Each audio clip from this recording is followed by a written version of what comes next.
Decir que una hija tiene un amante no es algo que en pleno siglo XXI nos suene raro. Puede parecernos bien, puede parecernos mal, pero son cosas que pasan habitualmente. Que una madre tenga un amante tampoco es algo que no hayamos escuchado nunca, pero que madre e hija compartan el mismo amante, yo creo que de los que estamos aquí escuchando, habrá pocos que podamos contarlo.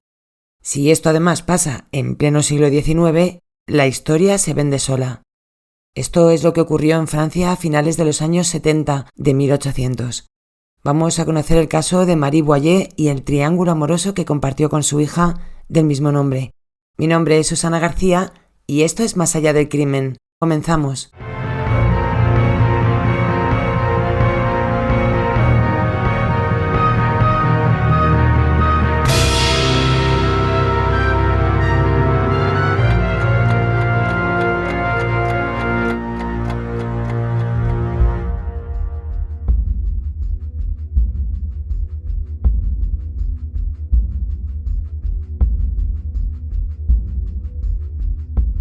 Marie Salat era una chica de 20 años que trabajaba como criada.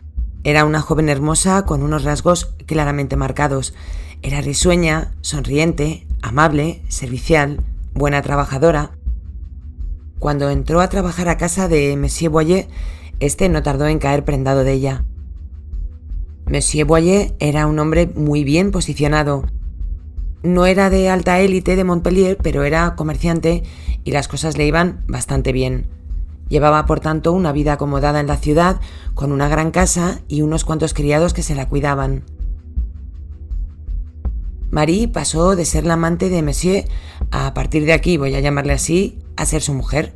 Se casaron en el año 1859 y pocos meses después la pareja dio la bienvenida a su hija, a la que pusieron de nombre Marie. Durante un tiempo la pareja convivió con su hija en Montpellier, pero pronto la salud de Monsieur lo cambiaría todo. Debido a su estado de salud, la pareja pensó que sería mejor sacar a la niña de allí y la enviaron a un colegio-convento a Marsella.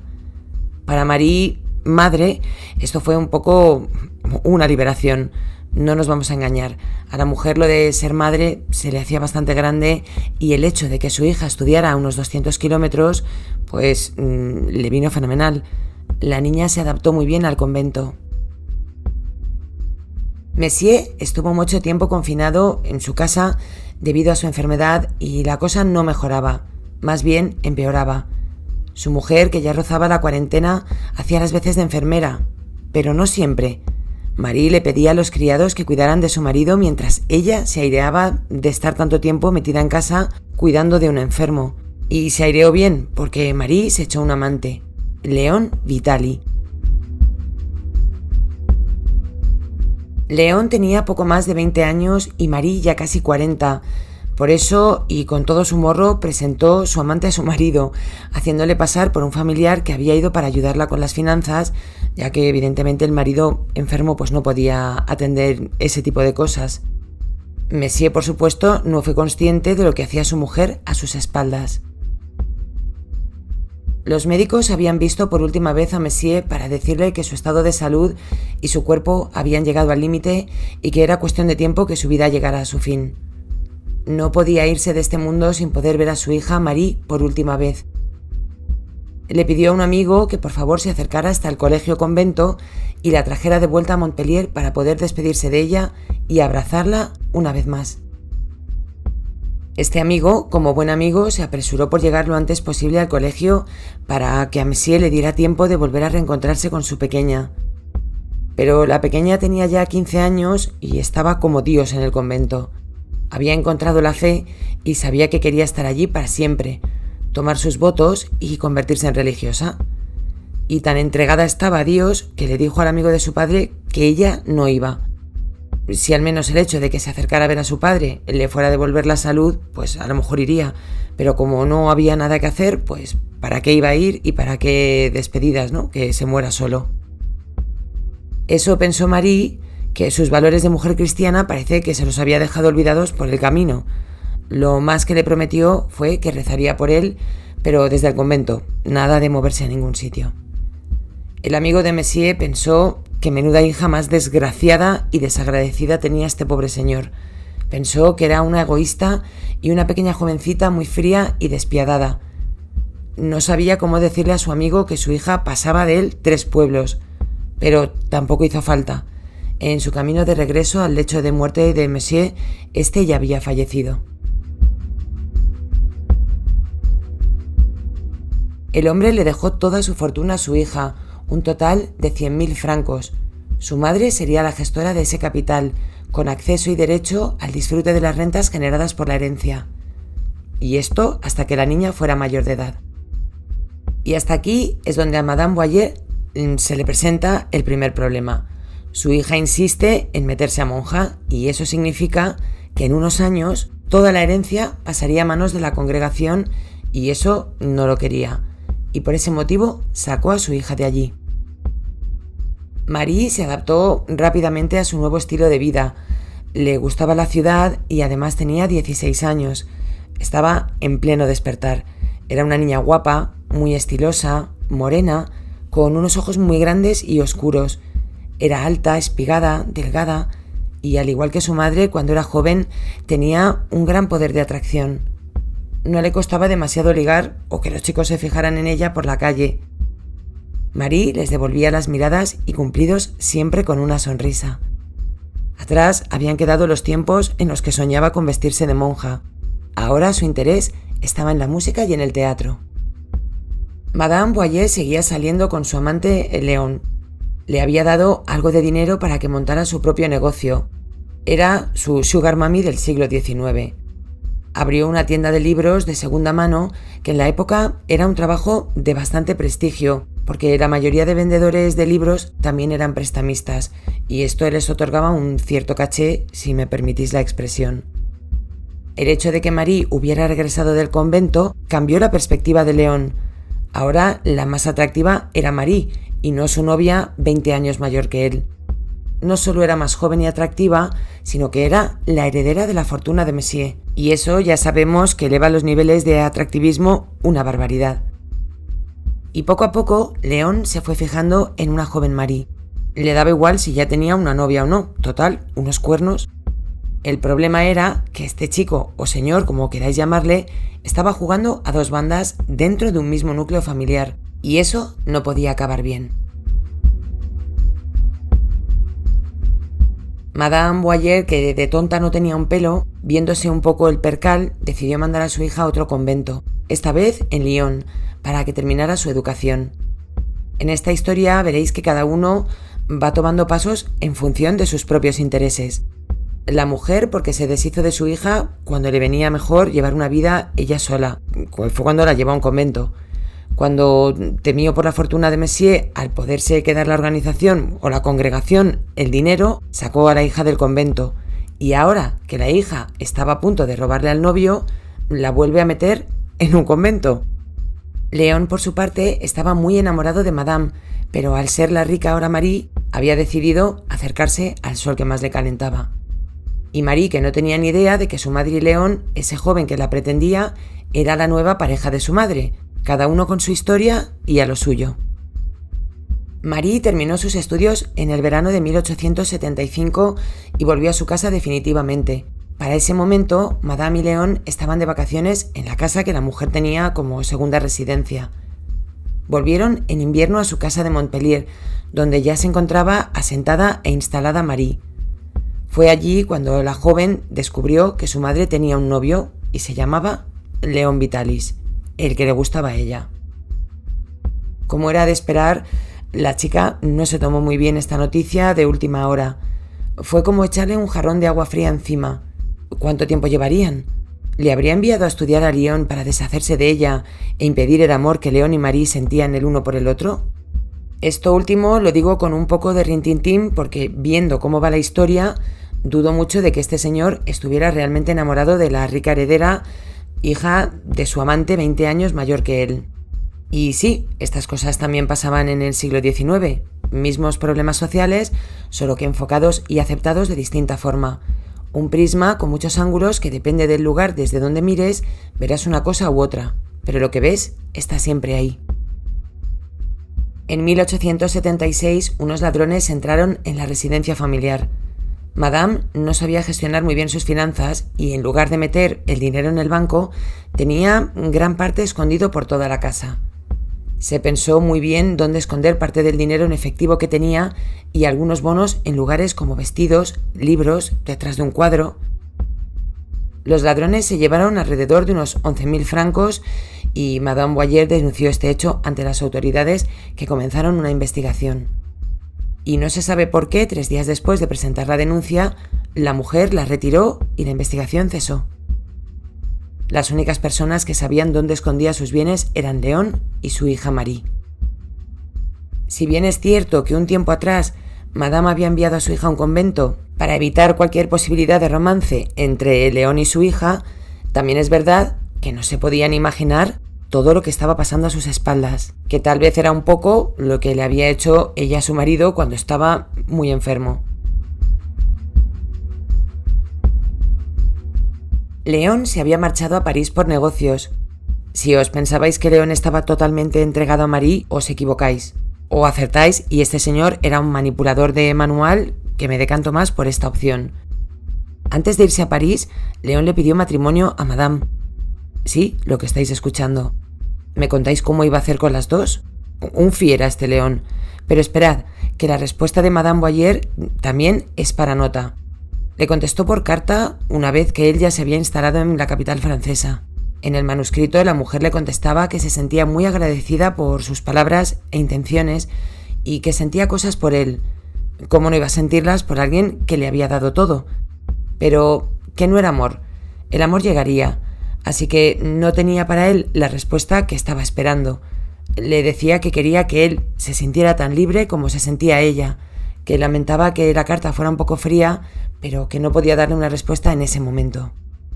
Pasaban los días, las semanas, y Madame Boyer echaba muchísimo de menos a León, y también su hija Marie.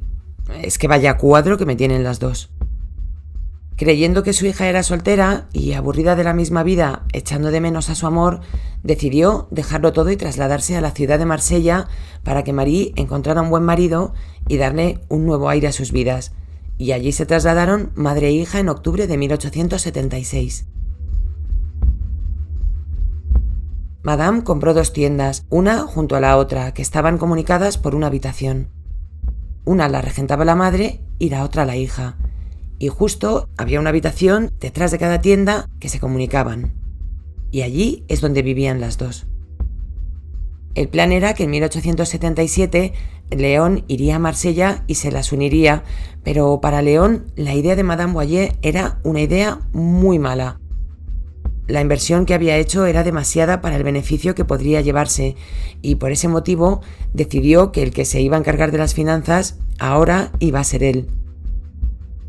Convenció a Madame de que le entregara unos poderes sobre sus bienes.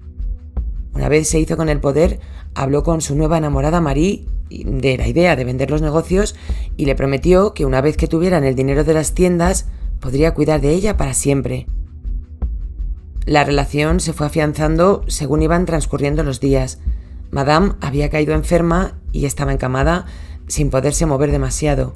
Esto permitía que la pareja tuviera tiempo para verse sin que la novia de uno y madre de la otra se enterara de lo que estaba pasando. Por supuesto, no tenían idea del plan maquiavélico que tenían ambos para quedarse con todo el dinero. Es cierto que algo se olía. Pensaba que había algo que no le estaban contando y hasta pensó que tal vez eran ellos los que la estaban intentando hacer enfermar, y entonces cambió de planes.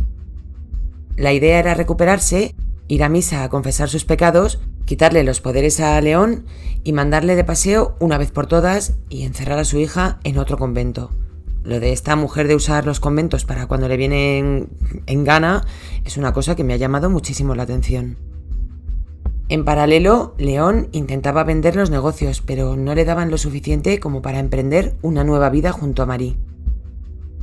Madame Boyer se recuperó de su larga enfermedad y fue muy determinante. Tan pronto estuvo recuperada, le pidió a León que le devolviera el poder y que se largara de una vez por todas de su vida. Sin ya muchas salidas, León le lavó el cerebro a Marie. Le dijo que su madre iba a separarles para siempre y que menuda clase de madre tenía separándola de su gran amor. Marie se dejó lavar el cerebro y la solución a todos sus problemas Era uno solo: acabar con la vida de Madame. El 19 de marzo de 1977, Madame Boyer salió temprano por la mañana para ir a la iglesia, con la esperanza de que al volver a casa, León ya no estuviera allí. León, como si nada, se fue a una de las tiendas, a la librería, y le dio el día libre al empleado. Su plan era acabar con su novia ese mismo día, y para ello no podía haber testigos. El chico quiso saber por qué lo del día libre y, pues a lo que León le contestó que tenía que llevar a Madame al tren, que ese mismo día se tenía que marchar a Marsella. Lo que viene ahora es un poco para no dormir. El chico quiso saber si León también se iría con Madame a Marsella, pero le dijo que no, que la idea que tenía pensada era tomar ese tren con Madame Boyer y en cuanto el tren arrancara, decirle que esperara un momento y saltar del tren y dejarla que se fuera sola. Yo no sé qué sentido tenía esto que le estaba contando a Michel, al empleado. La verdad que no pillo muy bien en la estrategia aquí del señor Vitaly, para qué os voy a engañar. A Michel le hizo gracia esto de dejar tirada a su jefa y ambos estuvieron riendo un rato, muy al estilo machitos, y con las mismas se cogió la tarde libre. Madame Boyer había regresado de misa para percatarse de que León aún todavía no se había ido y se lo pidió una vez más. «Vete de mi casa y no vuelvas jamás. Aléjate de mí y de mi familia y vete para no volver». León ya tenía sus siguientes pasos bastante estudiados. Cogió su bufanda y se la puso en el cuello a la que hasta entonces había sido su novia y ahora era casi suegra. La mujer se revolvió, era fuerte. Le gritaba, dentro de lo que podía, con una bufanda en el cuello, que tendría que acabar con ella. Y viendo que él solo no podía, le gritó a Marie que trajera un cuchillo. Antes de atacarla con él, su hija se ensañó un poquito con ella a patadas.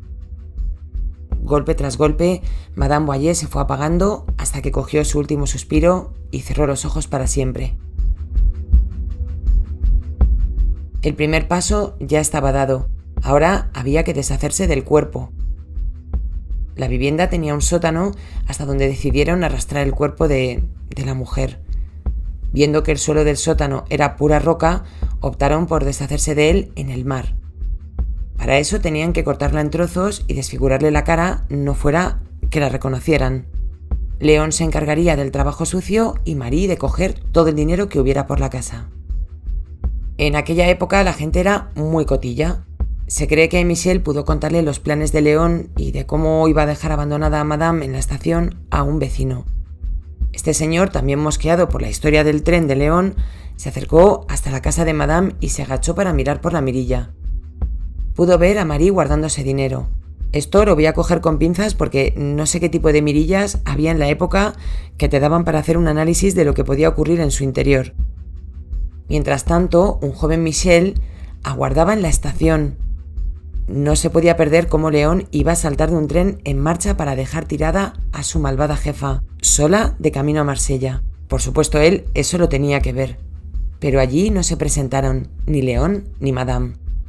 Al regresar de nuevo a la tienda y contarle a este señor de la mirilla que la historia de León era falsa, este hombre le dijo que había visto cosas raras dentro de la casa de Madame Boyer. En el preciso momento que discutían sobre el tema, León y Marie abandonaban la zona en un carruaje de caballos que llevaba 2 bultos grandes, así que el joven decidió seguirles.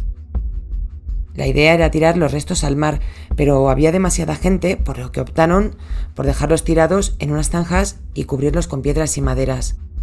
Michel denunció los hechos ante la policía. A la mañana siguiente, los agentes se detuvieron en la puerta de los negocios de Madame para hablar con su hija Marie y León. Preguntaron dónde se encontraba la mujer, a lo que respondieron que estaba en Marsella y que tardaría en volver. Los agentes les dijeron que no volvería nunca porque habían encontrado sus restos tirados en una zanja a la salida de la ciudad. Un joven Michel había denunciado los hechos y tras recuperar los restos de la mujer, él había reconocido la ropa de su jefa. Pensaron muy bien en cómo desfigurarle la cara para que quedara irreconocible y se dejaron el vestido puesto. Yo dudo que a la gente se la corte con ropa, pero parece que es lo que pasó aquí. La pareja fue detenida y llevada ante los tribunales. Su juicio arrancó en julio de 1877 y os podéis imaginar lo que era esta historia para el público. La prensa hablaba del triángulo amoroso de los Boyer y era un puro sálvame a finales del siglo XIX. Él fue condenado a la guillotina y ella a cadena perpetua. Él falleció el 17 de agosto, según algunas fuentes, o el 12 de septiembre, según un listado de ejecutados en Francia. Marie salió de la cárcel en 1892 por buena conducta y no he encontrado nada de información sobre su vida en los años posteriores a ser liberada. Y hasta aquí el caso de hoy. Y hoy no me quiero ir sin hacer un par de menciones a ciertos podcasts que he descubierto y que os voy a recomendar. El primero de hoy es Los libros de Baker Street. Este podcast os va a encantar a todos los amantes de la literatura. Repasa las últimas novedades, hablan sobre lecturas, reseñas y todo lo relacionado con los libros. Libros sobre imaginación y misterio que seguro que despiertan vuestro interés. El segundo es el del Dátil de té, un podcast de los años 80 y 90. Si queréis pasar un buen rato y viajar un poco al pasado, este de verdad que es vuestro podcast. Lo presenta Albert, que es un tío más majo que las pesetas y te lleva a recordar grandes series como Se ha escrito un crimen, Los problemas crecen o a recordarte todo lo que ocurrió en el Palacio de Linares. Y el tercero y último es el de La noche del crimen. Acaba de empezar y le queda recorrido, pero Santi le está dedicando tiempo y esfuerzo y os invito a que lo escuchéis y a que le apoyéis. Crímenes ocurridos en nuestro país que algunos recordamos y otros para los que lo más seguro es que no sean nuevos. Y gracias, como siempre, a mis miembros de Patreon, Rusel Ferrer, Sumi, Alberto Fernández y Juan Perdomo. Cada vez somos más. Al resto os invito a que veáis lo que os ofrece cada nivel y con eso pues la verdad es que me ayudáis un montón. Quiero desearos a todos una feliz semana y mandaros un beso muy fuerte. ¡Hasta pronto!